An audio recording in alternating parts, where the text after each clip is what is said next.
Hello, beautiful people. Welcome to the 5th episode of Brand on Blab, where we blab about branding. And this is the show that we share brand messaging and stories. And every week we bring you amazing people who are going to share their stories and how they are building their dynamic, awesome, amazing brand empires. And this week is no different. Today we have the fantabulous Miss Nichelle McCall. I am so happy. I hear a little bit of background draft. I am so happy that she agreed to be on this show. I am so excited. I'm going to read a little bit of a snippet from her bio. Nichelle McCall is a speaker, tech entrepreneur, and a coach that helps entrepreneurs go from idea to $500,000 in just 14 months.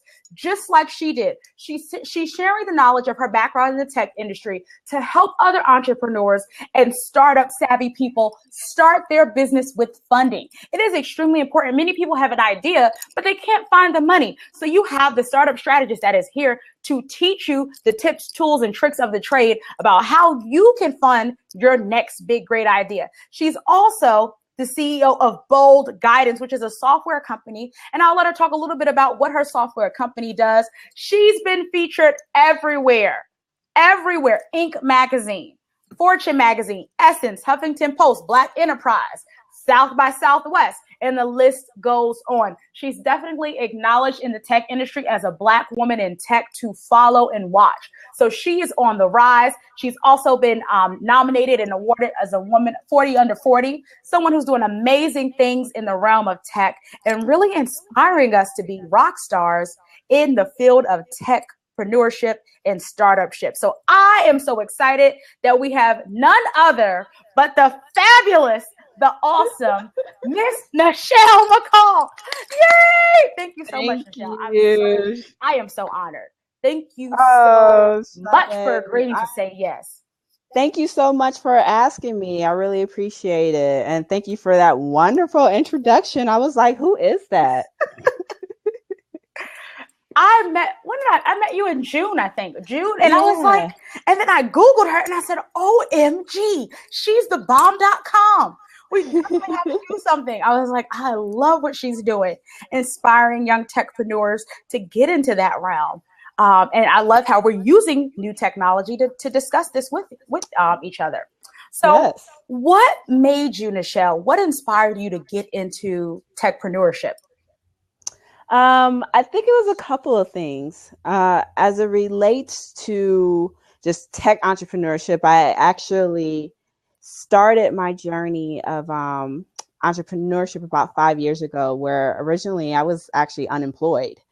And that started from being recruited for a particular job opportunity after grad school and turning down other jobs for that and getting to the point where at the last minute, the organization decided to go in another direction.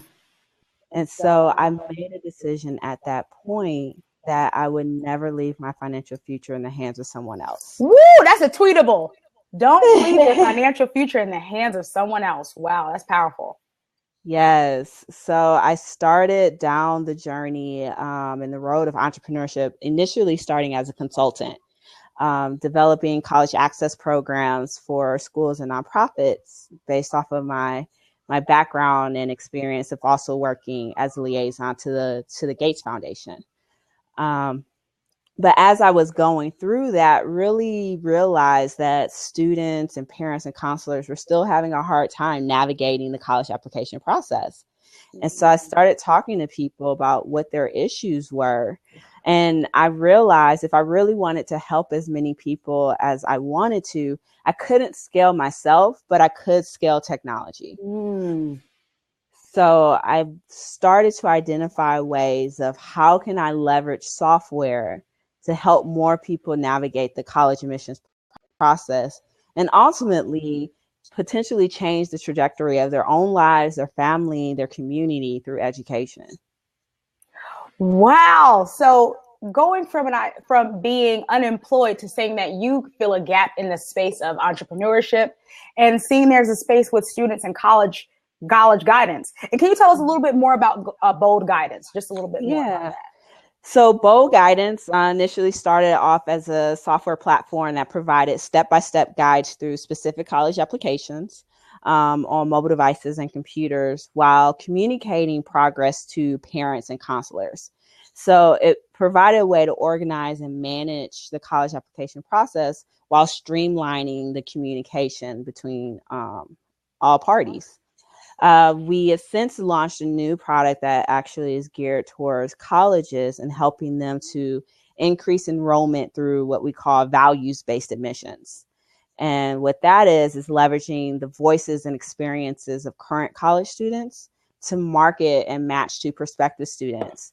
So that way you get a better understanding of the cultural fit even before you step onto the actual campus. Oh, wow. So how many people are currently using your software? How many students do you think you estimate? Yeah, so we've had over 20 different schools who have used our product. And so we're pretty excited about that. And I also have been getting interest in expanding that across the nation, New Orleans and DC. So we're excited about the momentum that we've gained and the interest that we've had. Awesome. So how did you know that you wanted to be in tech? That's not a really common thing I hear from women of color, girls in general. What happened to you maybe when you were younger that really inspired you this is the career path that I want to go down? That's a great question. I did not know that I was going to be in tech. Even 5 years ago, I didn't know I was going to be in tech. I kind of fell into it. A funny thing is I actually majored in undergrad in physical therapy. Mm. And many people don't know that. But part of it, you still have some of the same skills, critical thinking, problem solving.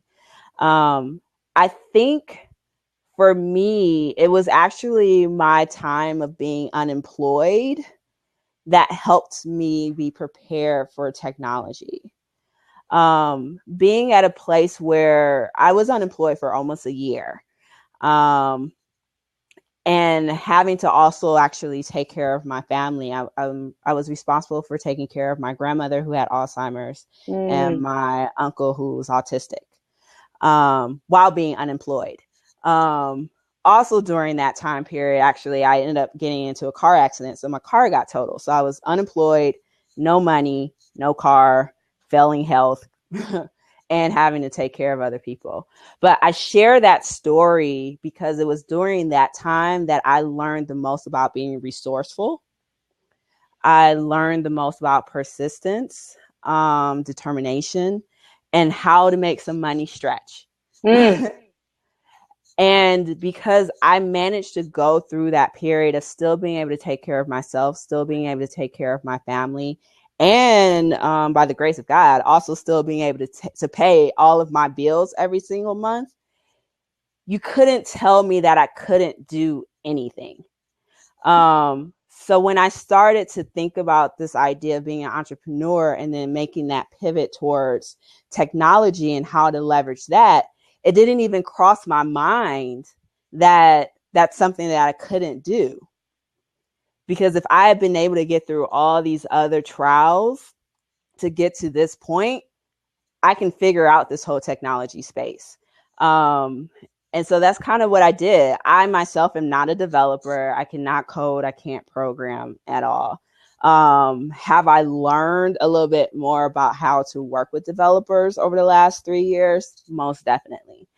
But I think as it relates to technology, it's really about getting a clear understanding of what your vision is, how you're going to help your audience, your customers, and then being able to communicate that to your developers or your programmers to have them to start to build out your vision.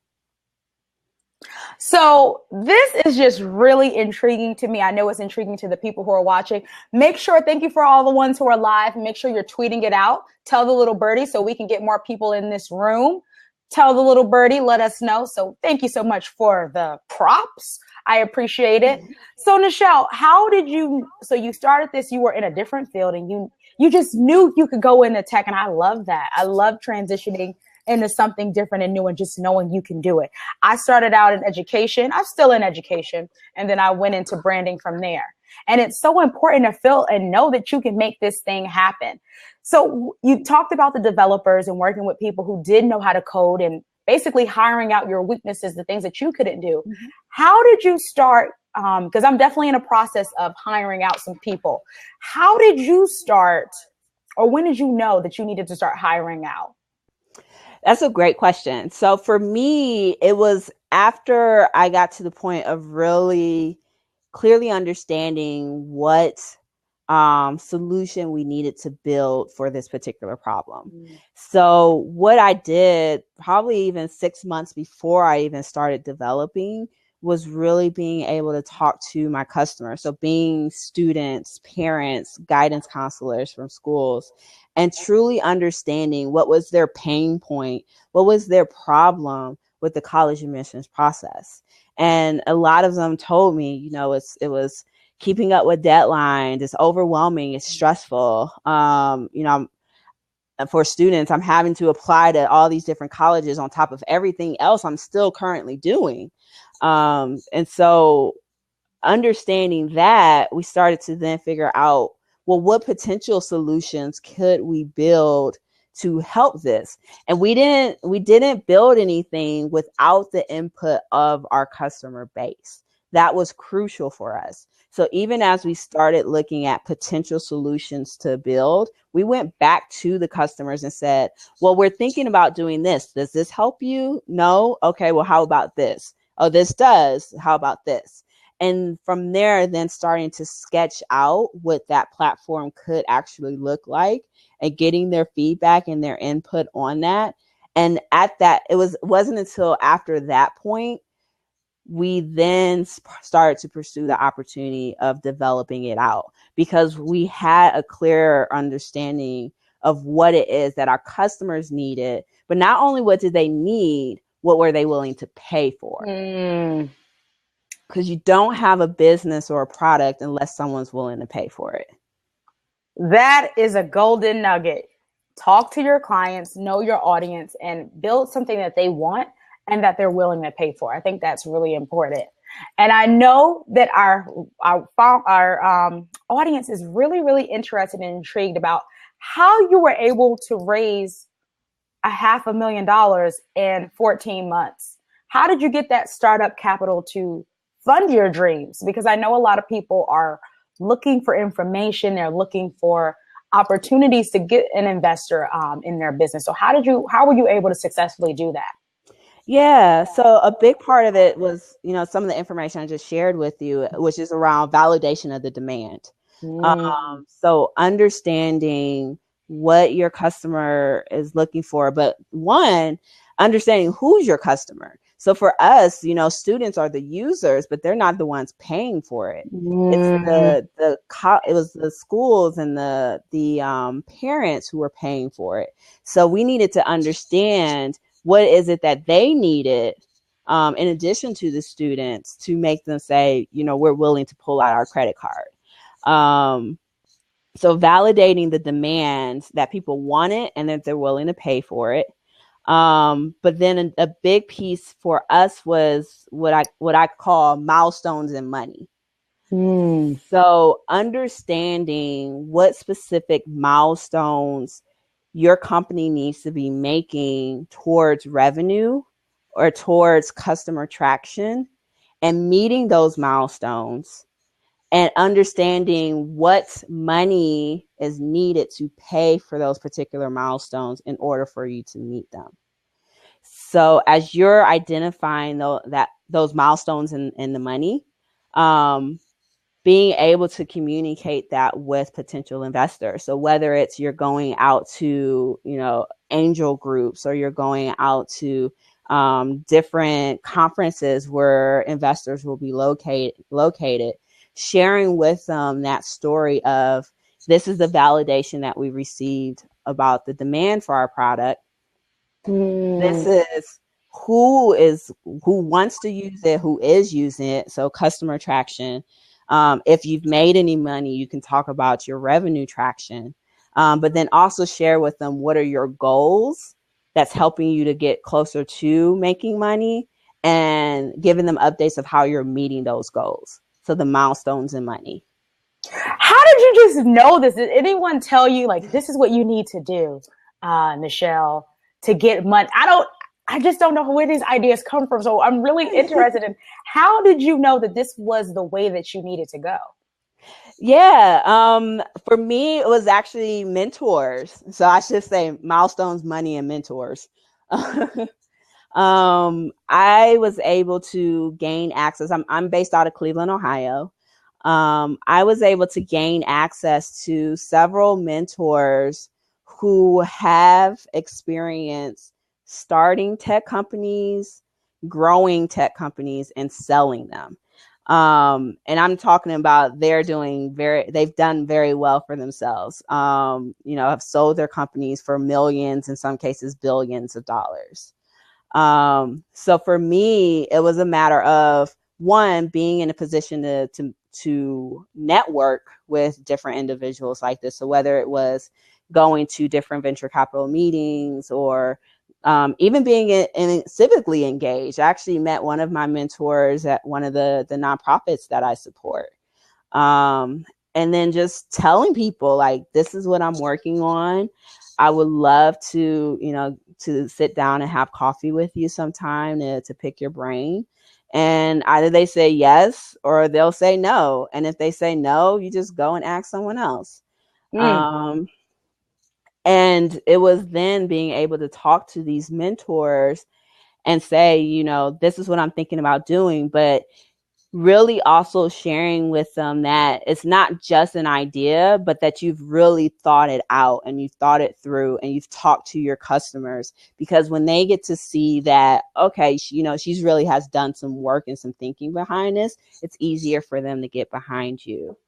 So they really helped to lay out to me kind of the format and the foundation of what I needed to do to build an investment ready company. And actually, that's a big part of what I do now is going around helping other entrepreneurs to understand, how do you build an investment ready company? And that goes beyond just simply looking for angel investment or venture capital, but also how do you position your company to be making revenue? Because revenue is the best form of fundraising.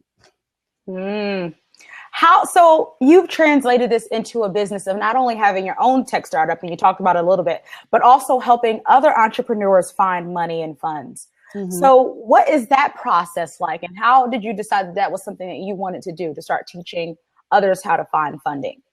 Yeah, so a big part of it for me was just some statistics that really came around and hit me at the heart earlier this year, around the fact that only 8% of companies that have been venture backed have women founders. 8%? 8%. For those that have received venture funding, only 1%, actually less than 1%, have African American founders. And I know how some people like being in the 1%, but I am not one of them. So I did not feel comfortable knowing that, actually, as an African American founder who's received venture capital, it's less than 0.5%. I couldn't sit around and be okay with only being, in that 0.5% and having this wealth of information that I've gained, this wealth of experience that I've gained, and not being able to help other people along the way. Now, I have a quick question about that. Is it that we're not applying for this money, or we don't know the money exists, or we don't know who to go to? Is it a mix of all of these things? I think it's a combination of those things, definitely. So I think that in some cases, it's a matter of we don't know exactly who to go to. They may not be in our circle. In some cases, it's a matter of we don't know what investors are looking for in order to be attractive to them. And that's some of the things that I definitely have learned along the way, is what particular milestones and goals do investors want to see specific to where you are in your company at that moment, that will actually help you to receive the investment from them. So, whether it's early stage, they want to see validation of the idea, or you're a little further along, they want to see validation of your marketing efforts, or you're even further along, now they want to see that you're just trying to grow your company. But what are all of those specific milestones that you need to be meeting at those different stages in order for an investor to say, you know what, I want to take a chance on them? So if someone wanted to start their company and they're looking for resources, what are some of your top 2 or 3 resources that they can tap into today? That's great. So I would say one of the things that I've done is use the Lean Startup. And that book, I believe, is by Eric Ries. So I think it's either REIS or RIES, but I think it's REIS, Eric Ries. That book was a great resource for me as it related to just kind of going through the whole validation piece of your idea and how to test cheaply and fail quickly, which that's another thing that we have to get comfortable with, is failing quickly and bouncing back and just keep moving with it. Because especially in entrepreneurship, a fail isn't a fail. It's a lesson of how not to do something. And so you have to learn from that and move on to the next step.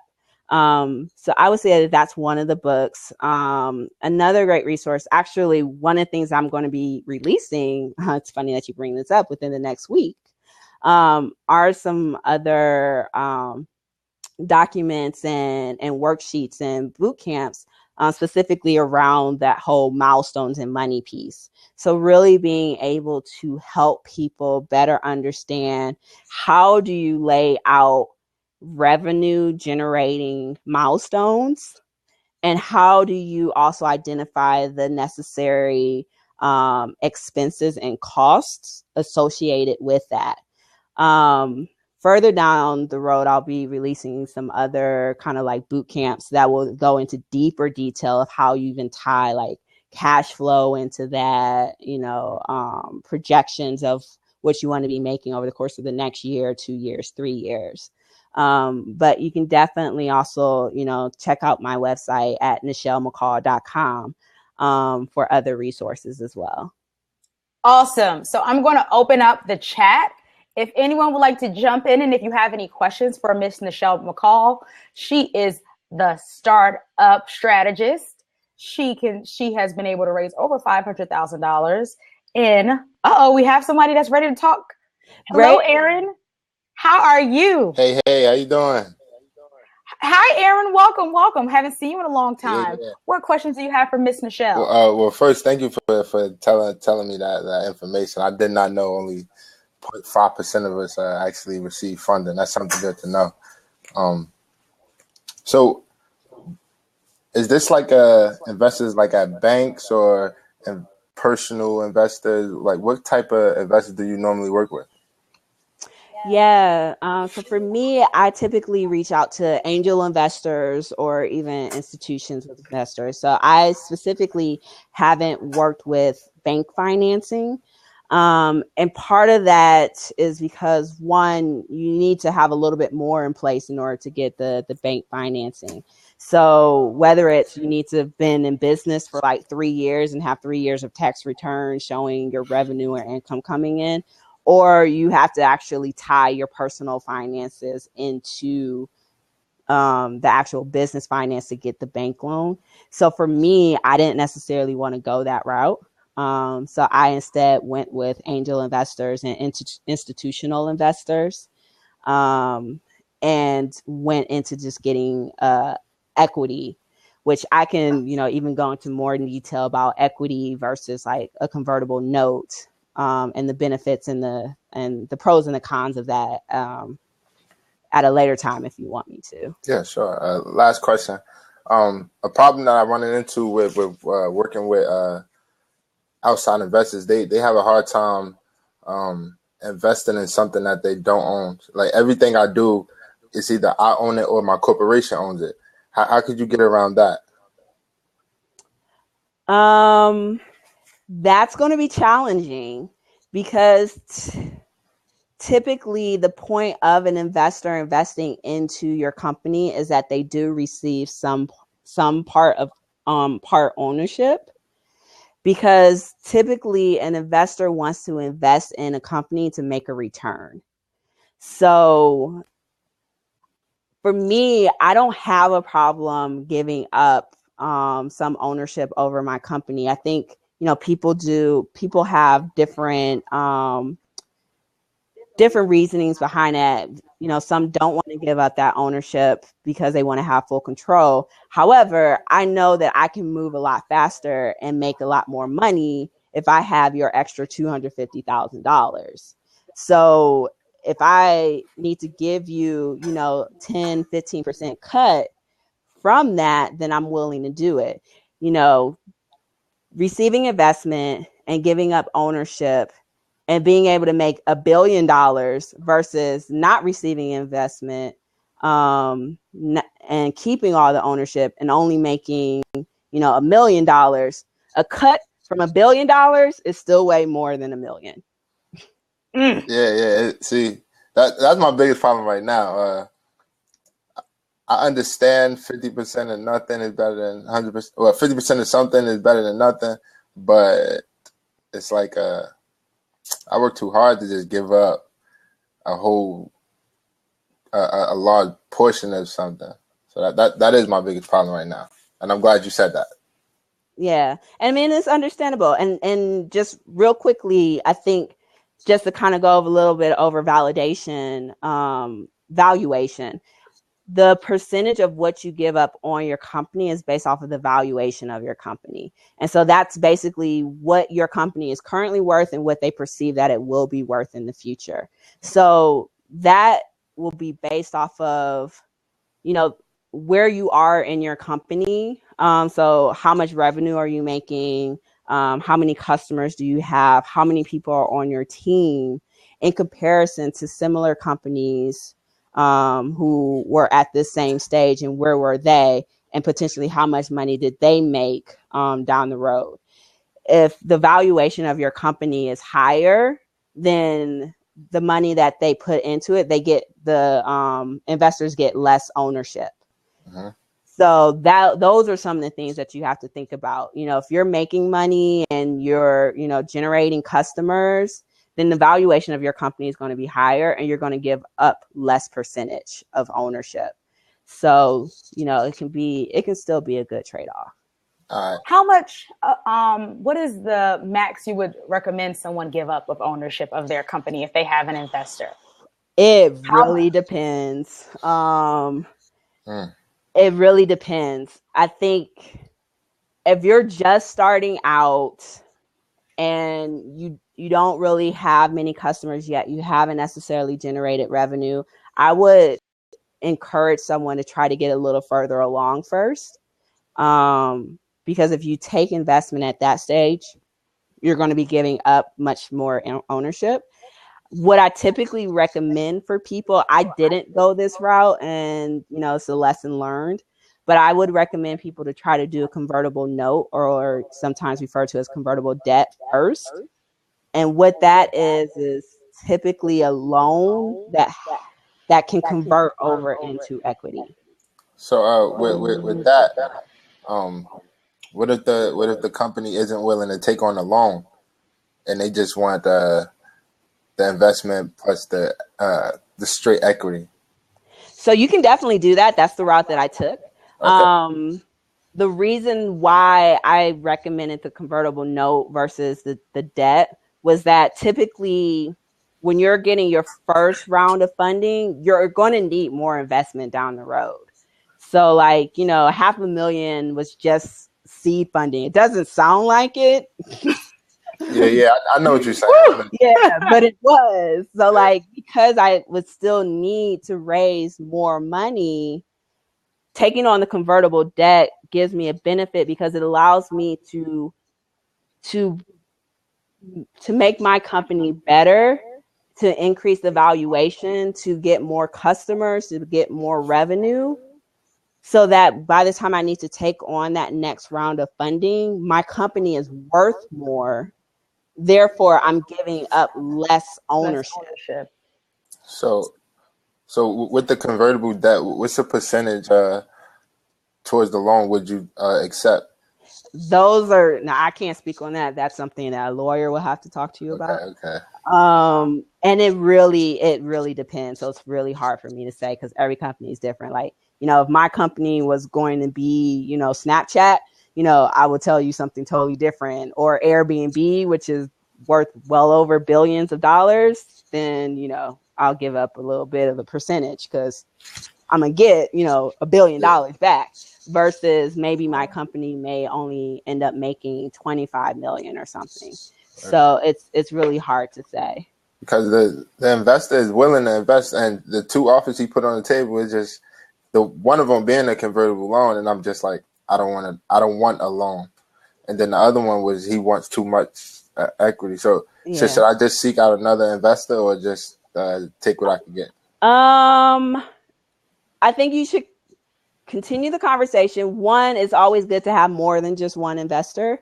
I would have your lawyer to get involved. Like the lawyer would definitely be really good. I think it's also important for you to try to figure out the valuation is what's going to really help you to understand whether or not you're being taken advantage of.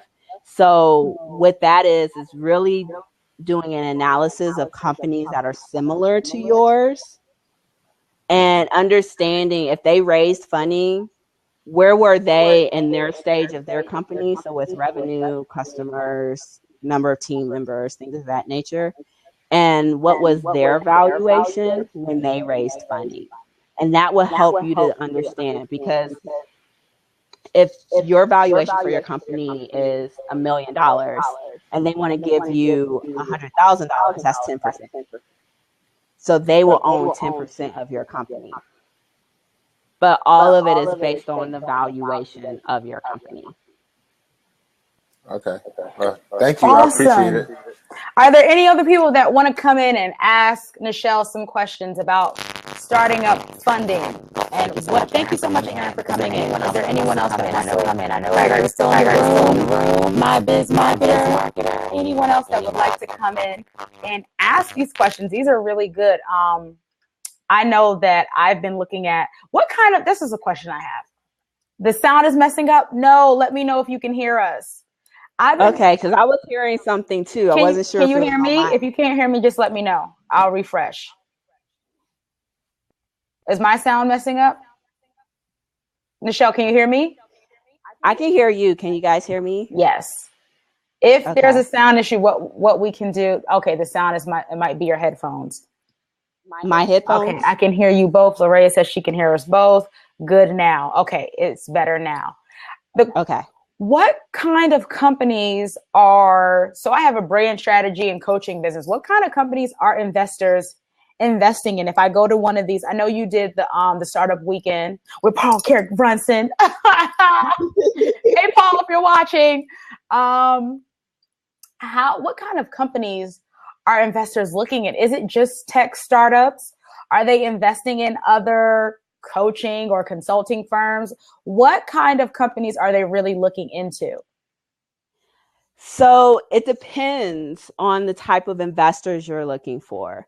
The investors that I was working with were looking for high growth companies. And what that means is that they typically tend to be tech focused, but ideally they're going to be, looking to make, millions of dollars within 5 years.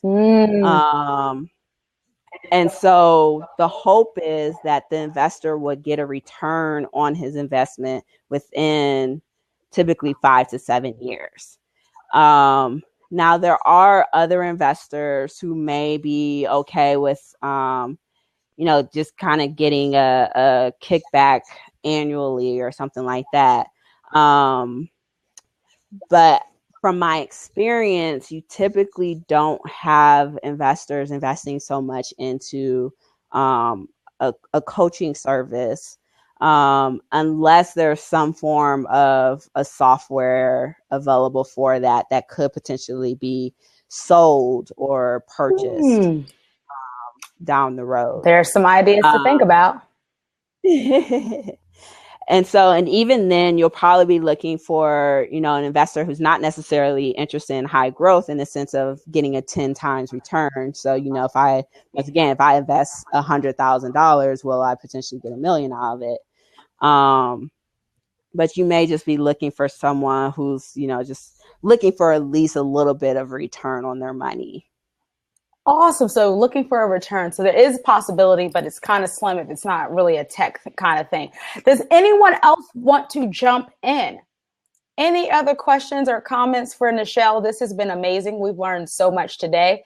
I put her information in the chat. I'll do it again if you want to contact her. You. What else? If anyone wants to chat, we have open seats. Please get in the chat.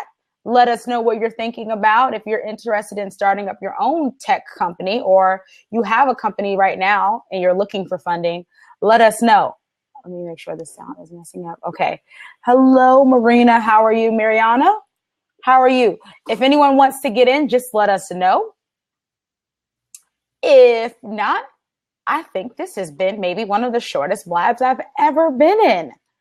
And yeah, it always goes. I usually try to do it for an hour, and it usually always goes longer. So, wow. I think you have broken a Blab record of having a short Blab. That never happens on the platform. I get straight to the point. Straight to the point. Are there any more questions, comments, or concerns? Because Miss Nichelle is running this $1 million empire, multi-million-dollar empire. Reclaim it. She took some time for us today.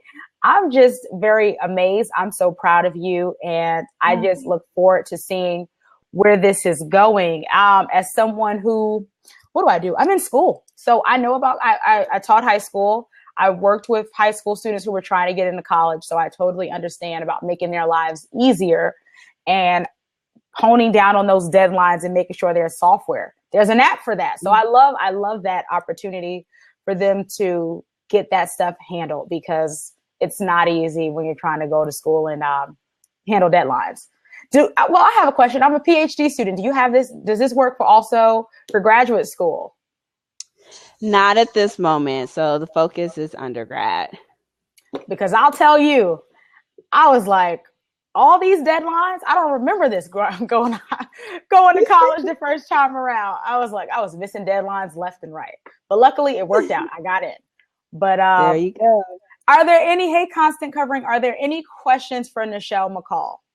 Are there any questions? Are there any places? I was just at, hey, how are you? I was just at Google, and they were talking about a Google's office in DC. I was there maybe 2 weeks ago. And that was one of the things that they were talking about, getting more women in tech, getting more women money for their businesses. One of the diversity evangelists of Google, she talked about getting, I think, $2 million to start her startup while she's still working at Google. So I know that there is money out there. Mm-hmm. I know that there is opportunity, and they're just looking for people. How much money would you estimate is left on the table each year from people not seeking out angel investors or going into competitions and things like that? I mean, it's millions. Like there's definitely money out there. I think in various cases, you may have to leave your immediate circle depending on where you're living. So for me, I got my first initial funding actually at home. So from the state of Ohio. However, for me, it was really important for us to get out there. So I think that's been a big reason of why we've also gotten so much national exposure, is because I would travel to, New Orleans, New York, DC, Baltimore, to really go to these different conferences, to go to different pitch competitions, to get the exposure, but to also learn and to also be able to talk to different investors, because it's also a great place for them to start asking you more questions. As you get more questions from them on what they're looking for, that helps you to go back and actually then kind of put your story together, identify more of the gaps that may be in your current business plan, and be better prepared. And the next time you go to that conference and you see that same person again, now you're able to give them an update on the progress that you've made. And that's one of the things that investors love to receive, progress reports. Awesome. Pitching, constant covering. Would you like to come in and ask Nichelle a question? She's talking about pitching for an investor. Yeah, you can come in the chat. If anyone wants to come in the chat and ask their question, you are free to do that. Can you write your question again? Constant covering. The voice just came. Okay, awesome. Because I contacted Blab Help. Hopefully they'll come and fix that. But if you have any questions, please feel free to come into the chat. If you have a startup, or if you're thinking about it and you're looking for information or money, please come in and chat with Nichelle. Mm-hmm. She talked about constant covering, said pitching for an investor. I know we didn't really chat too much about this. Did you do any pitching competitions for investments? Oh, yes. I've done probably hundreds of pitches. So I definitely participated in various pitch competitions, one actually being at Essence Festival last year. And a big part of it is the story that you're trying to share. And so even though you're outlining the facts of your business, you're really selling the business more so than you're selling the product and the idea.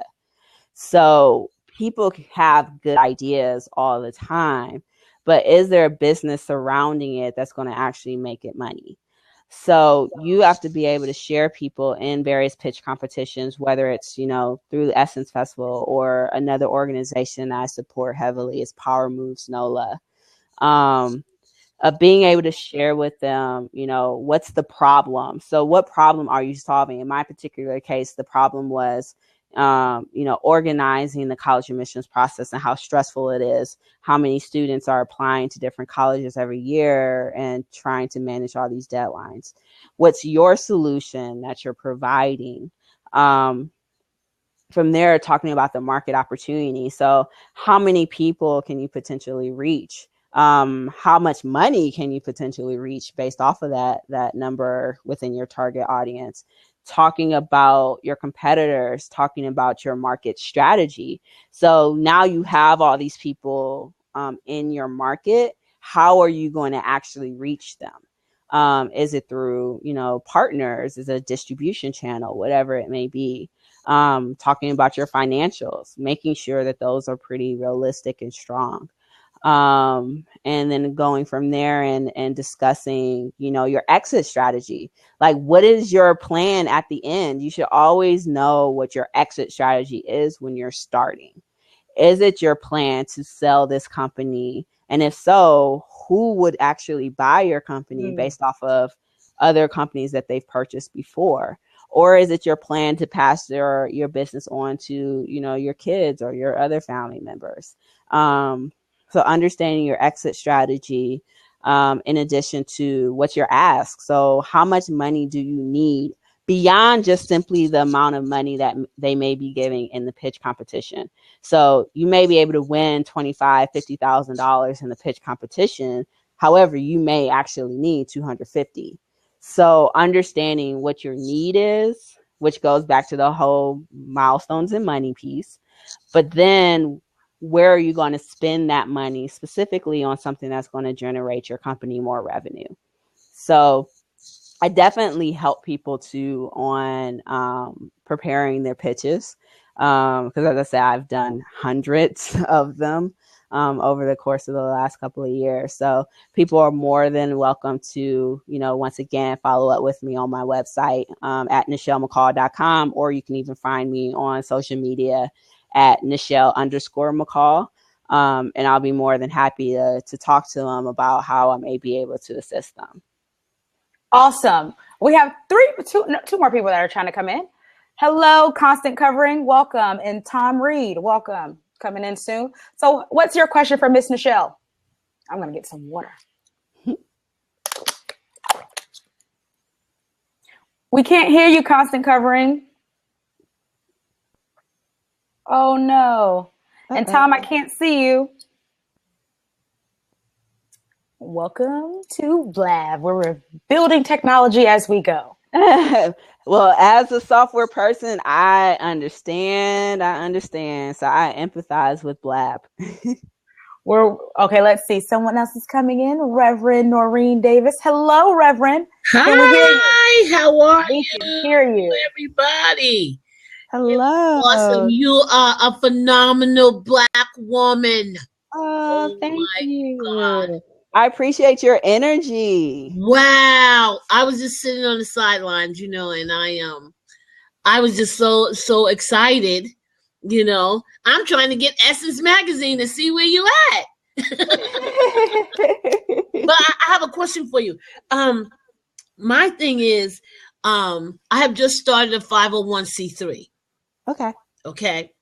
And I never heard of I was taking notes, so I'm looking down. Don't think I'm crazy, but I was taking notes about the pitch competition. Now, I just hired a grant writer. About almost a month now. And so she is in the process of finding, my whole thing was grandparents raising grandchildren. And there is it's an intergenerational thing that I'm interested in. Because we don't have that, and there is money out there to get if it's intergenerational. But my thing is, when you talk about a pitch competition, where do you find or locate that information? Right. That's a great question. Thank you for asking that. I would say most of the pitch competitions that are out there are for-profit companies. I think there may be a couple that's for nonprofits. So for me, I know here in Cleveland, we have an organization called Social Venture Partners. And so I'm not sure if that's in other cities as well. That's something to look up. But I know that what did you say? Social Venture Partners. Oh, partners. Okay. And so they do invest in nonprofit organizations, and that is a pitch competition. Another thing is just literally Googling it too, and just saying nonprofit pitch competitions and see kind of what comes up. So you may not necessarily have something in your area, or you may. In some cases, you may have to actually travel for it. So most of the pitch competitions that I've participated in have not been local. So I've been in New York, I've been in DC, I've been in New York. That's where I'm at. I'm in New York, so that's a good sign. Look, that's a good sign. Oh yeah. I already have a building, already have those things, but I'm collaborating with my best friend, who is also a 501c3, who has daycare, a big learning academy. So we're trying to come together and collaborate, because here in New York, they definitely love the word collaboration. Oh yeah. So collaboration with, we have some in-kind people that are big companies like OIC, and we just got a good contract with Long Island Head Start, because we have a piece that they need. So my whole thing is to gather up the grandparents we found in our statistics that the grandparents are raising their grandchildren. And so what can we do to help them to come together, like Blab and, the technology in that they're not really getting. Yeah. So I know that there's some money out there for me, but I like that 500K. It is kind of nice. Yeah, no, so definitely doing more research around the different pitch competitions is an opportunity for you. In addition to that, I will also take a look at the Foundation Center. So the foundation is a wonderful resource, and they're actually headquartered in New York City.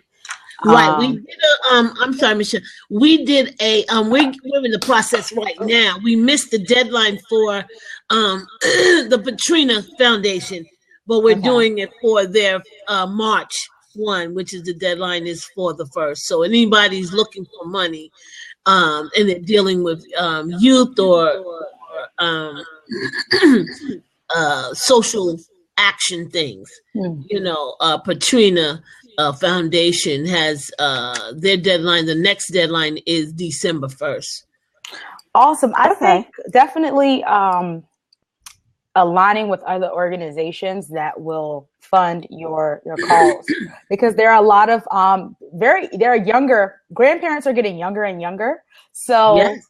and they're having, you know, there are some 40-year-olds, young, early 50s-year-olds who have a lot of grandchildren. So that there definitely needs to be support for them, especially if they're raising them. I would look into definitely some governmental agencies that may be able to fund your cause. Yeah, but the thing about it is that when you do with the government, and how can I put this? When you deal with the government, first of all, your grant writer is going to charge you an astronomical amount of money. That's number one, because you know the application and the process alone is truly worth their money. You know. Yeah. But if you are seeking startup funds and things of that sort, you know, it's kind of difficult to lay out all of that money. You know, mine, you know, I didn't deal with the federal and the state because right now is because it would cost me more for my grant writer to seek it out, and you know, $3,500 for a federal thing is a lot of money. You know, when you're trying to, I only been in this entrepreneur thing only 2 years.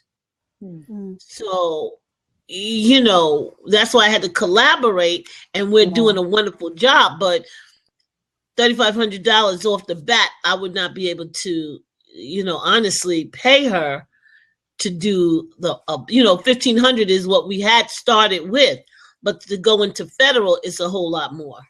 Yeah. I mean, I think you're definitely going down the right path with the collaboration, because foundations love collaboration. And that's a big piece. So I think, you know, once again, the benefit of the foundation center is that you can actually access their foundation directory online. And use that particular database to then identify foundations who specifically give funding as it relates to intergenerational services. And so now being able to narrow it down to foundations who actually fund your particular area, you're also able to identify from that database as well, what is the average amount of funding that they give. So that way you also know. Oh, now you go. All right. Yeah.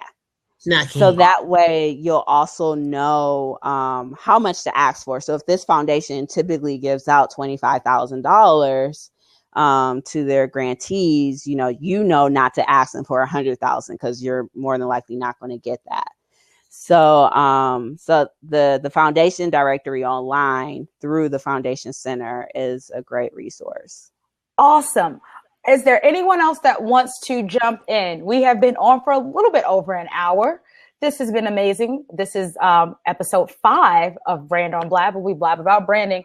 And we've had Miss Nichelle McCall. She's the CEO of Bold Guidance, and she helps other entrepreneurs who are techpreneurs get their money so they can start up their dream companies.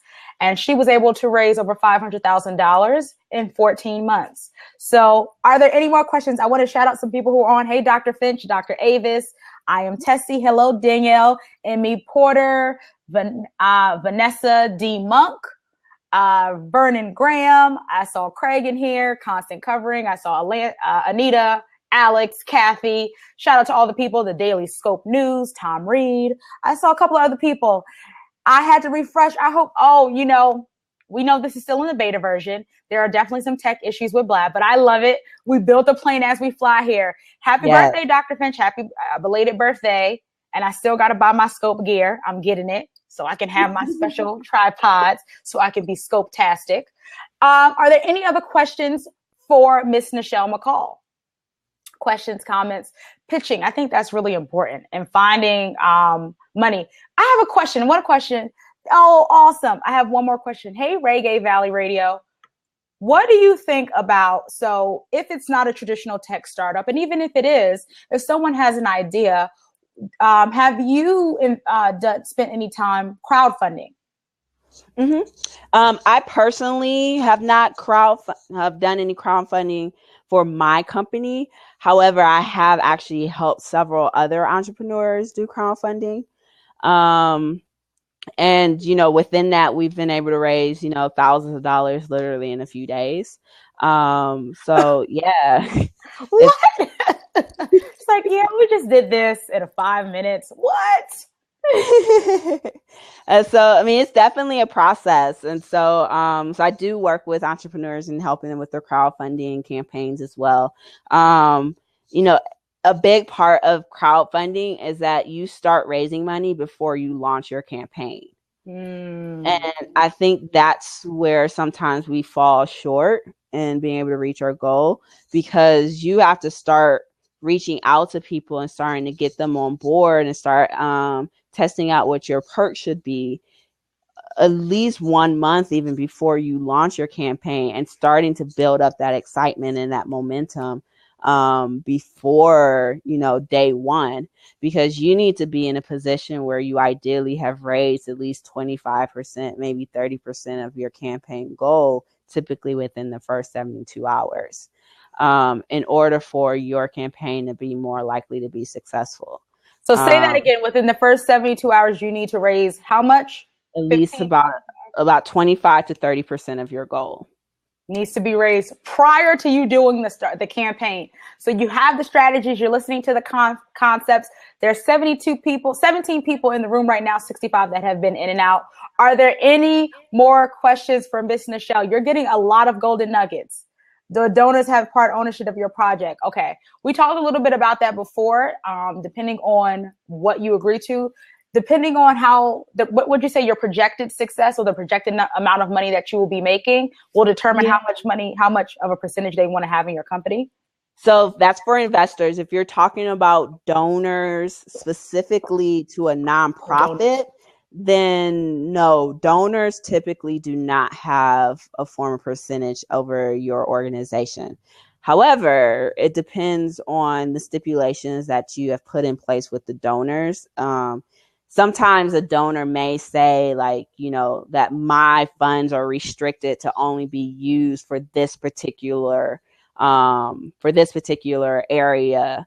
And then in that particular case, then you can't necessarily use their funding for other things. So they may have a say so in some of the things that you're doing. So, but they won't have an actual ownership percentage. Yeah, if they're a crowdfunding donor, they tell you what you get. Oh, yeah. Maybe you just get a shout out. I've participated in some crowdfunding. Sometimes I just get a shout out. Sometimes I get a nice little bracelet. It all depends on what they're crowdfunding. But that could definitely be a great route to raising funds for your nonprofits, for your businesses, for your organizations. And then there are different crowdfunding platforms. There are some where actually there are accredited investors who are putting money into your company. In that particular case, then yes, they do get an ownership over some form of ownership over it. But if you're talking about your regular like Kickstarters, Indiegogos, things like that, no, they don't get ownership. Awesome. This has been an amazing conversation. I've learned so much. I know you ladies have learned so much. I know there is one comment about a 501c3. I don't know if you can answer it. The least expensive way to fund a 501c3. To fund it when you're starting, or to try to? I think that's what it is, when you're just starting out, or even when if you're trying. Is it about getting the status? Let me see if they can clarify that question. That was me to get one to start out. Okay. I think with some of the initial expenses that you would have to like pay to the state and things like that, there's really no way to kind of get around that. Sometimes you can go to a resource like the Foundation Center, because they do, if they're not able to actually help you directly on site, sometimes they actually have connections to people who actually help people start up 501c3s. I'm trying to remember if the Urban League sometimes helps people. I know that they help people with starting up for-profits or LLCs, things of that nature, but I'm not totally sure around 501c3s, but there's no harm in asking.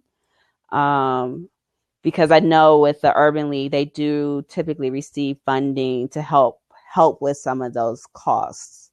So I would look towards the Foundation Center and the Urban League with just kind of the initial startup cost for like legalization. If you're talking about like just programming when you're starting out, just try to start on a smaller scale.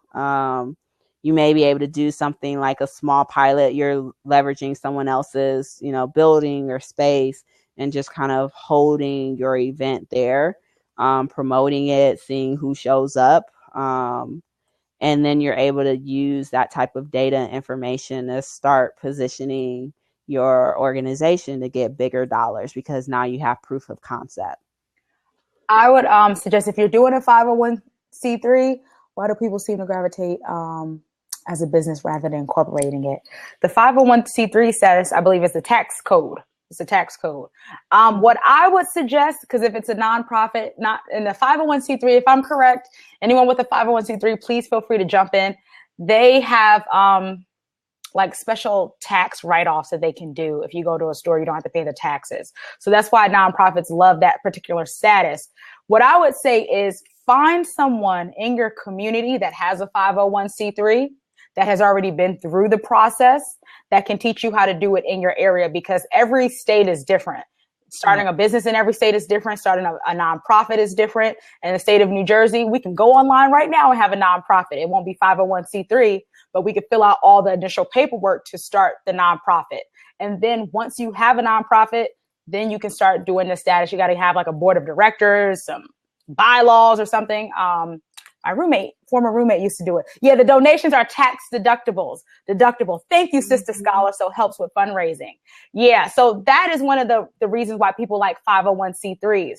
But what I would suggest is to find somebody in your area, in your state, that knows all the rules and regulations for your state when it comes to a nonprofit organization, because each state is different, the rules and regulations. So that's one of the suggestions that I would have. And raising money for that, I know something about the tax books and the accounting. The accounting has to be, there's very specific. I don't know it exactly, but I know there's specific rules and regulations for accounting for money for a 501c3. So you definitely want to connect with someone who has already done it, so they can give you the blueprint, so you don't have to keep reinventing the wheel. So that's why it's important. I'm going to give a plug to Nichelle McCall. If you are interested in having your own tech startup, or you have one already and you're looking for funding or information, please contact her. We'll put her URL, her website, in the chat box, just so you can get some more information. Because remember, you don't have to reinvent the wheel. Yeah. The guidance, the information is there for you. And if you have a high school student who is about to go to college, definitely contact her company, Bold Guidance, and get some bold help. That makes most sense. Don't reinvent the wheel. We're not about that. We're about getting information and doing more and being more. So if there's no more questions, comments, or concerns, we are going to end episode number 5 of Brand on Blab, where we have been blabbing about branding. Thank you so much, ladies and gentlemen.